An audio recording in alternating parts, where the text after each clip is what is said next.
Hello Gokuls. Welcome back to our part 6 of Introduction to Go. In this video, we'll be learning about primitive data types. Before we move forward, please do not forget to like, share and subscribe to our YouTube channel. Also press the bell icon so you don't miss on any new notifications. In this video, we'll be discussing about some of the basic data types that are Boolean, integer, float, complex and string. Now let's start by understanding about Boolean data type.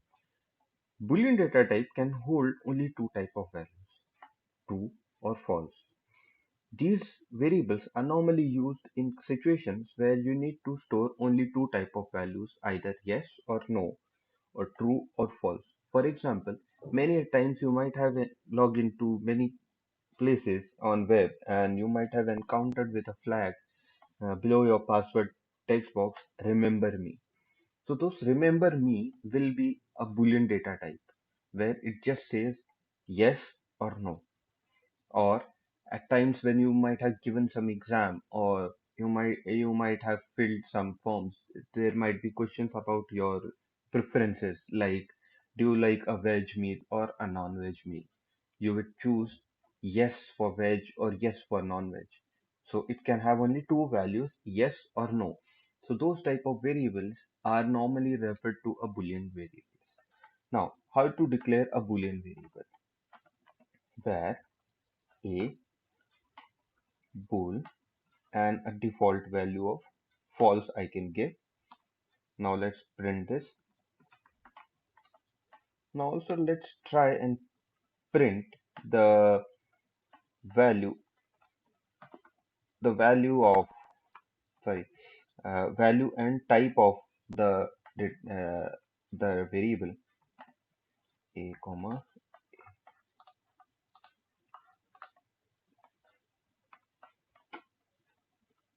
capital T literal is to print the data type. I use print L, I suppose. Print F will help you in replacing the string literals. Yeah. Now you can see I've got the value false for percentage %v and percentage %t will give me the data type, which gave me a bool. At times you might be in a situation where you don't know the initial values and you just want to declare a variable where b of type bool. Now if I try to print this variable's value, I'll get a false value because Ghost compiler will always add a default zero value to the variable. A default zero means for a bool it is false. So let's see what default value B contains. So B contains a false boolean value. Now if I want to change the value to true, now let's print this. So first one is true.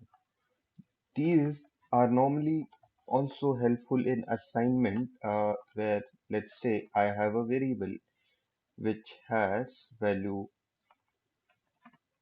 10.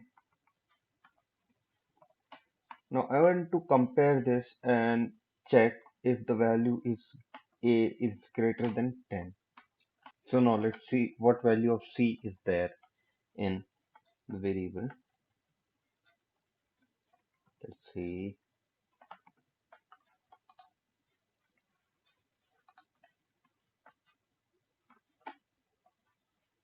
I mean, I think okay. I've redeclared a change this to some other variable name.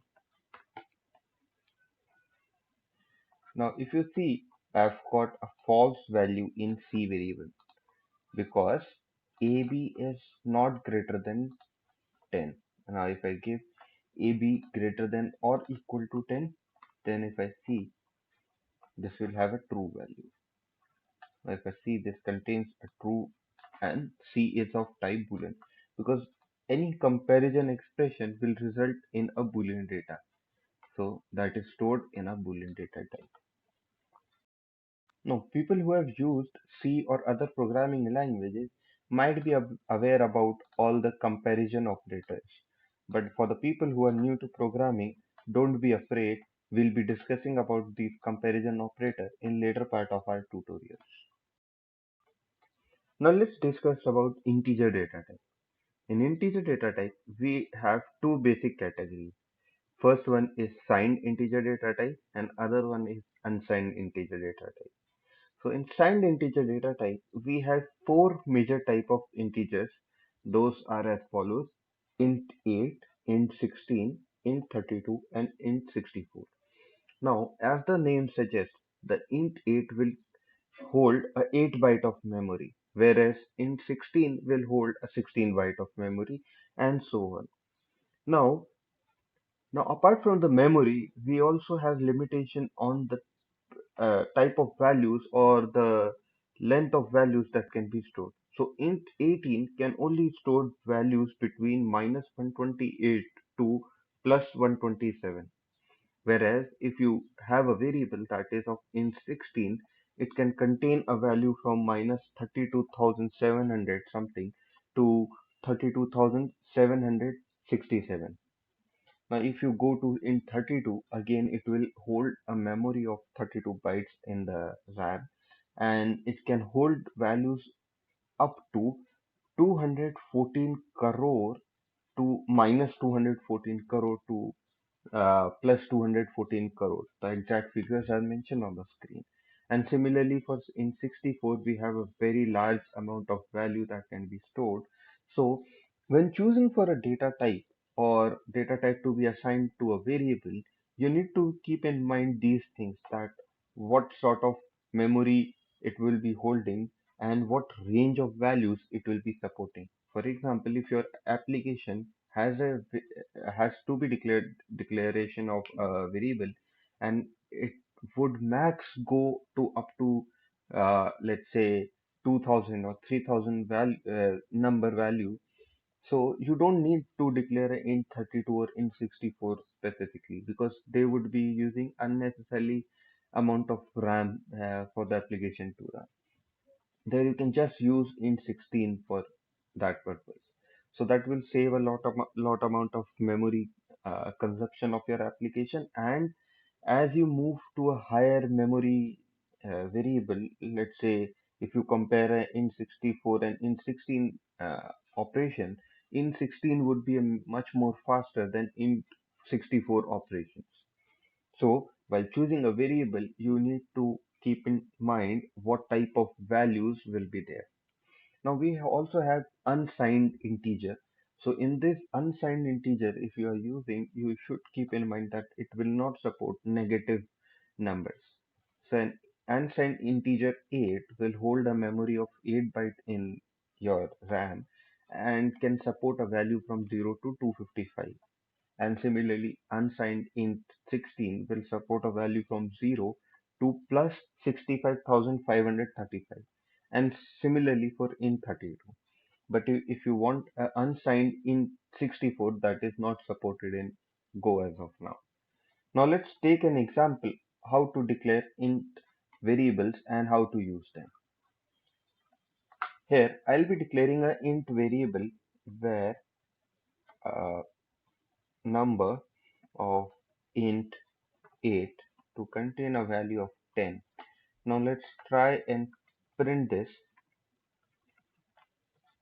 Now, now, now let's run this program,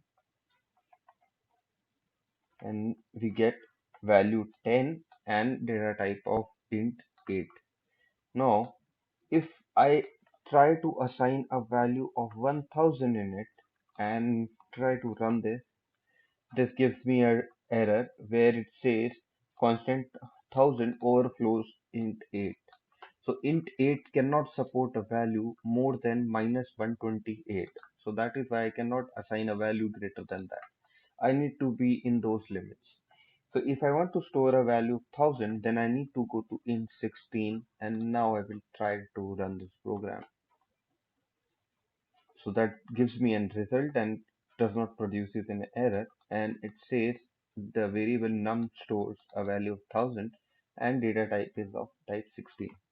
But in case when you are not using this explicit declaration statement and you are using implicit declaration, there the compiler will only give two type of values, that is two type of allotment, that is either in 32 or in 64. But that depends on the type of system you are running into. Let's say I have a variable num1 and I use a implicit as a declaration and I am trying to print. Now this will be an operate your uh, OS specific and will tell you that it contains a value of int only. Now this int can vary from int 32 to int 64. Now to be very sure of your program, you should be very sure that it will at least support an int 32 memory allotment, because whether any type of system, it will always at least support int 32. Now let's try with some unsigned integer as well, where you number you int, let's say 16, and I give in value of 5000, and I'll try to print this num.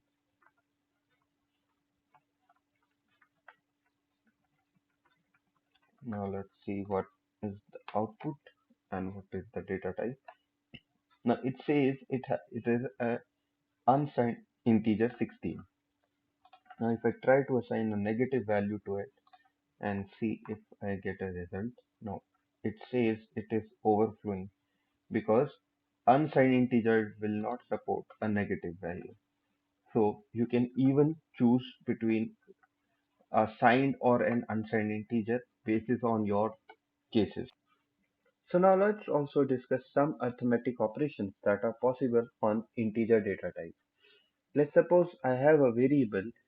First I'll clean the old code. Now let's say I have a var a of type int 16, which has a value of 10, and then I have a var p of type int 16 again, sorry, 16, and it has a value of 3 or 30, let's say. Now let's try and do some mathematical operations where fmt dot print line and give add, then here I'll give the expression a plus b. Now let's say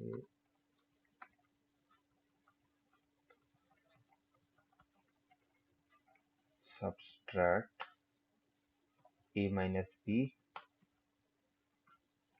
multiply divide and modulus.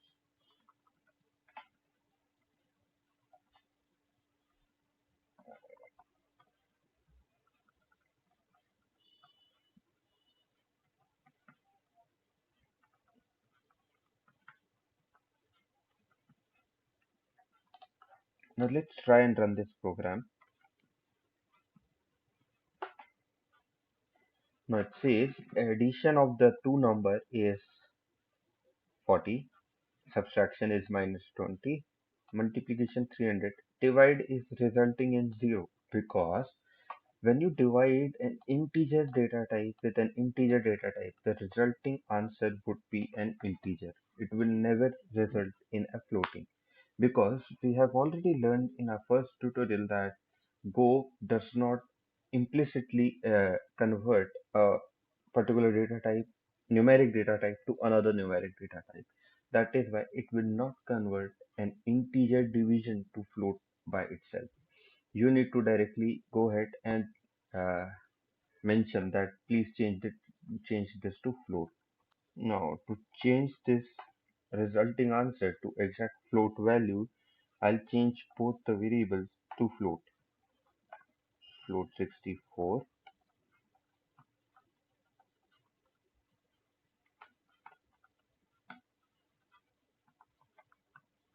float 64, ending bracket as well. Now let's see and print this. Division, I get the exact floating division where it says it has a value of 0.33 and so on. So if you want a exact floating division, then you need to change the numbers to floating point. Now let's see what does the last remainder or modulus operator do. The modulus operator is a special operator which helps you find the remainder when you divide A and B. So when you divide 10 by 30, you will always get a remainder of 10, and which can be converted then to decimal part if you want. So let's see with this with an example. If I have 2 in place of B, now let's run. Now when you divide 10 by 2, you get a 0 remainder. That is why this is remainder. This is also at times needed when you want to find out the remainder when you divide two numbers. You can also do some bitwise operations on integer numbers, but let's again try that and see. Let's say I want to do a bitwise and on A and B, bitwise and on A and B, bitwise and. Now let's run this program. Bitwise and results in 2. Now, how does this result come? Let's see. Bit, if we convert this 10 to binary, then uh, we'll get 0101. And if we see the binary of this 0010. Now, if I want to convert these two and apply an AND operation on these two, AND means both should be true, then only the resulting would be true. So if I see the AND result of these two, the first bit would be 0, second bit again 0, third bit would be 1, and then last bit again 0. So this binary is actually 2. Now if I try and run an OR operation on this. Now let's see what answer do we get.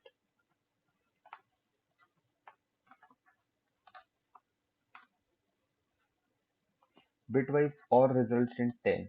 Now OR means any of these should be 1. So this results in 1, 0, 1, 0. Now if you see, this is same as 10 that we had. So that is a bitwise OR is resulting in 10. Now we can also have a bitwise shift operation and other bitwise operators as supported by other languages. We can discuss or we can check those by our own. So now let's move with floating point variables. Now let's understand floating data types as well. We have two type of data type which can have floating point numbers. One is float 32, another is float 64. Both of these can have different range of values that is displayed on the screen, and also this occupy different type of memories that is 32 byte and 64 respectively. Now let's understand how to declare a floating data type. I have an example where I have two variables declared already that are of type float 32, where A and B contains two different values, and I try some arithmetic operations that are possible on a floating data type. When I run this program, you can see the result that says that we have got an addition, subtraction, multiplication, and for division, we have got an floating result as well. We didn't have to convert these numbers to float as we had to convert when we had these variables as an integer declaration. So, because when we divide floating by floating, we will get a result as a floating data type. In floating data type, we don't have a modulus operator that was supposed to be there in integer and was resulting in remainder, because definitely When you divide a float number by a float number, it will result in a floating number which does not have a decimal remaining on that. Okay. And then again, we don't have all the bitwise operators or the logical bit shift operators that we had for integer. So if you want those, you need to work with integer only. Now, let's also understand that we already discussed one part, that Go does not support an implicit numeric data type conversion. Here, I have an example where I have a variable that contains an integer value uh, in 32, and I am trying to add that to a floating number a. Now, when I compile this program and try to run this, I get an error where it says num1 plus num2 invalid operation, and it says mismatch type in 32 and float 32. So to do this, I have to convert this to float 32 and then try. This is resulting in a valid addition result, that is 10 plus 2.3, that is 12.3.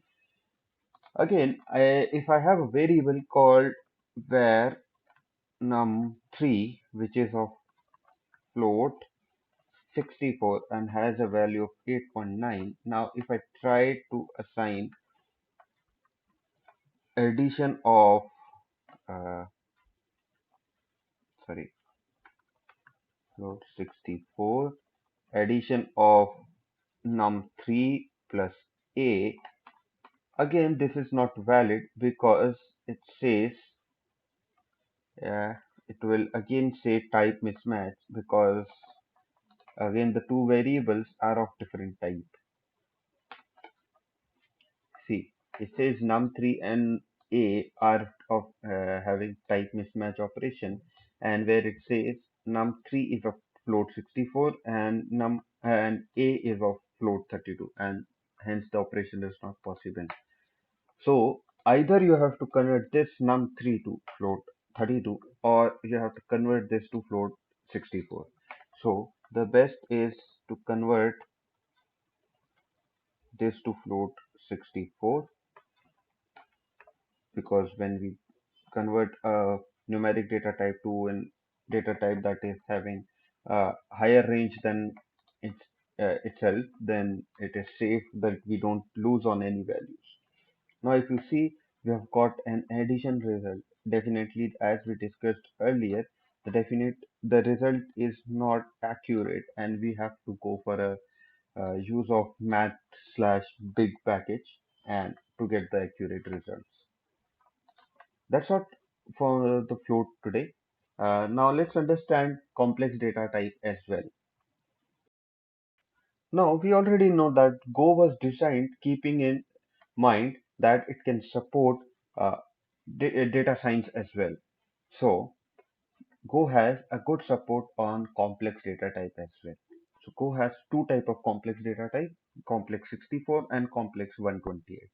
Complex 64 will be comprising of a float 32 in real part and float 32 in an imaginary part, whereas complex 128 will have float 64 on the real part and float 64 again in the imaginary part.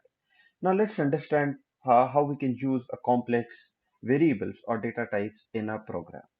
Here I have declared two complex numbers which has a value of 4.5 plus 8.9 iota, and B has 8.1 plus 9 iota.